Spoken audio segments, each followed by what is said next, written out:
40 বছর বয়সে লাল নীল জামদানি 8 থেকে 10 ভরি স্বর্ণগহনা দিয়ে কি হবে?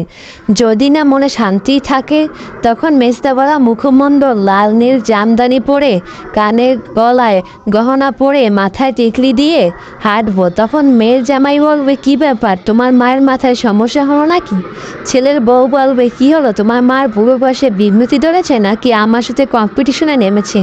তাই প্রত্যেক স্বামীর উচিত নিজের সামর্থ্য মতো নিজের স্ত্রীর যতটুকু পারে ততটুকু শখ পূরণ করার। না হলে বুড়ো বয়সে টাকা পয়সা দিয়ে আর স্বর্ণগয়না দিয়ে কি হবে, যদি অল্প বয়সে কোনো শখ আহ্লাদি পূরণ করতে না পারে? যে বয়সে যেটা মানায় সেটাই করা উচিত। তার মানে এই নয় যে স্ত্রীর চাহিদা থাকবে আকাশ সমান, স্বামীর ইনকাম থাকবে অল্প, তাই স্বামীর ইনকাম অনুযায়ী স্ত্রীর চাহিদা করতে হবে এবং স্বামীর চেষ্টা করতে হবে স্ত্রীর চাহিদা অনুযায়ী একটু তার সকালগুলো পূরণ করার। নাহলে বৃদ্ধ বয়সে শুধু আফসোসই করতে হবে, সারাটা জীবন শুধু সংসারের পেছনেই সংসার করেই চলে যেতে হবে।